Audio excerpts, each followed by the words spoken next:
Section 1.5 Ideal Basic Circuit Element.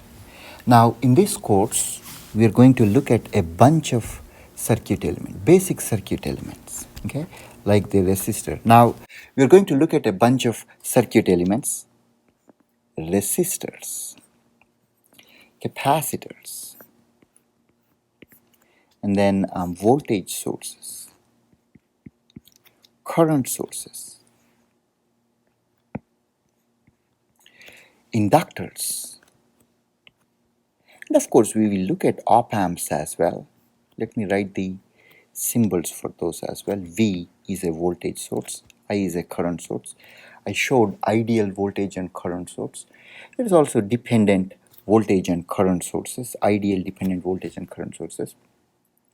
So we are going to look at all of these circuit elements, but I want to mention the common underlying characteristics of all of those circuit elements.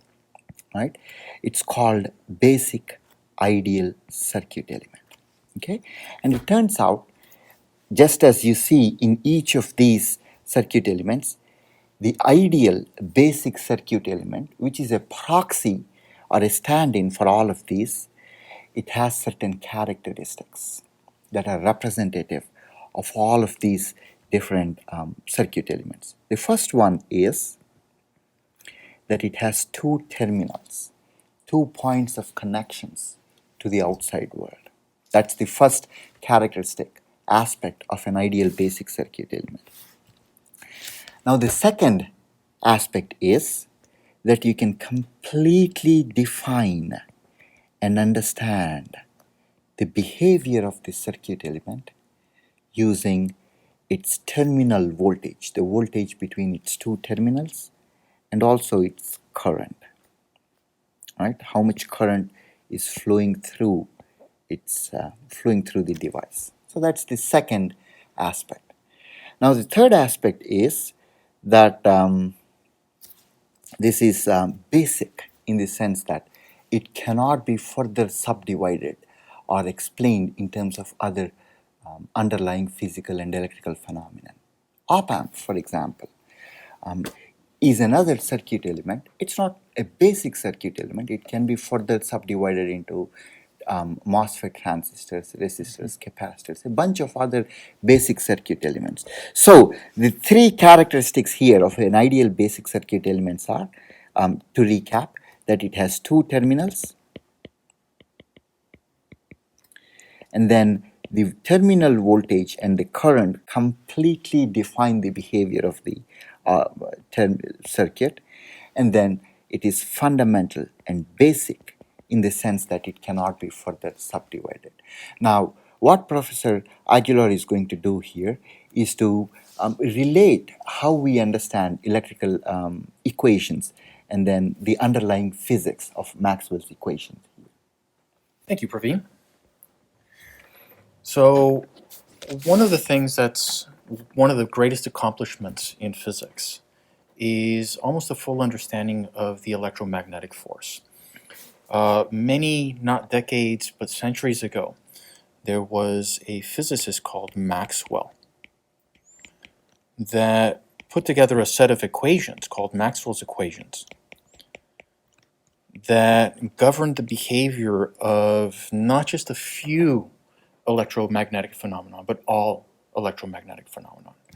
And they're written in the language of vector calculus. Now, I put them down here to kind of show off because I believe that these equations are somewhat beautiful. There's a total of 4 of them. And the first one, called Gauss's law, tells us that the divergence of the electric field is equal to the charge density divided by a constant of nature. What this tells us is that all electric fields themselves are generated by electric charge. The second is that the divergence of the magnetic field happens to be 0. Another way of stating this is that there's no existence of magnetic monopoles. They always come in pairs, north and south, and they always cancel.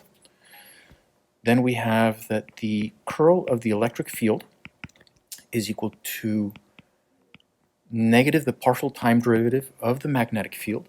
This is Faraday's law of electromagnetic induction. It is the principle by which most of our generators actually work. And then the last one is that the curl of the magnetic field actually has two sources. The first one is it can come from a current density that's moving in space, or it can also come from a time-changing electric field. Now, these equations here, right, these are what they call partial differential equations, or PDEs. And they must all simultaneously be satisfied, right? And these are very complicated. As beautiful as they are. Right. Mathematically, they're very difficult to solve. They're very difficult to use.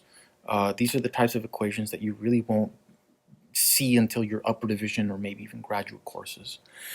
However, for our purposes, we're actually going to make three assumptions regarding the nature of our circuits that are going to turn these partial differential equations into either A, systems of ordinary differential equations, or they're going to turn into systems of algebraic equations. And we know how to solve those. So we're going to simplify. Exactly. All of this mathematics is going to simplify into mathematics that we can actually do, that we can actually handle. So there are some basic assumptions.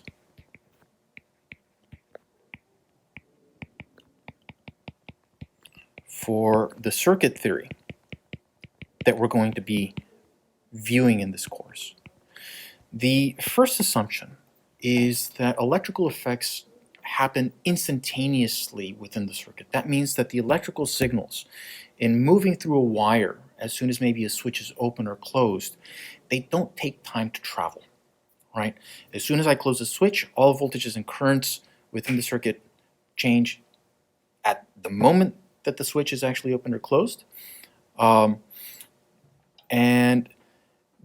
another way of stating this is that the wavelengths of the signals are so tremendously large compared to the dimensions of the system that, again, they don't take time to propagate. So here, electrical effects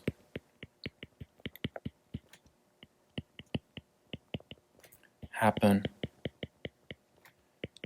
instantaneously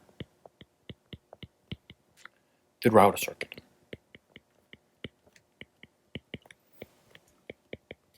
The second one relates back to the electric charge that we talked about before, and the assumption is that the net charge on every component is zero, right? There are no sources or sinks of electric charge. Now, it may be true that within an ideal basic circuit element, you have a separation of charges, like in a capacitor, where on one plate you have a certain amount of positive charge, on the other plate you have a certain amount of negative charge, but the net charge on the entire circuit element always adds up to zero.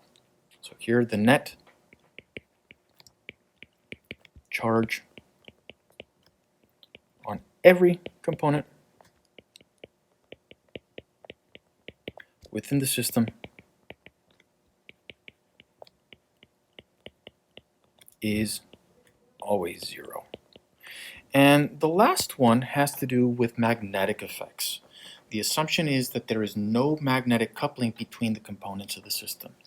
Now, from physics, one of the things that we should have learned is that anytime we happen to have moving charges, they constitute a current, as we discussed previously. Those currents themselves will set up magnetic fields everywhere in space. And if you happen to have a charge somewhere in that magnetic field, it will feel a force due to the magnetic field that it finds itself in. However, for our systems, the magnetic fields are going to die off so quickly that they do not electrically affect the other components of the system. However, this assumption itself will be relaxed once when we actually start talking about mutual inductance. But that's way further down in the semester, and once we hit that chapter, we will let you know that this assumption itself is actually being relaxed. So here, the last assumption is that there is no magnetic coupling between the components in the system. Thank you for listening, and we look forward to seeing you guys in the next few videos.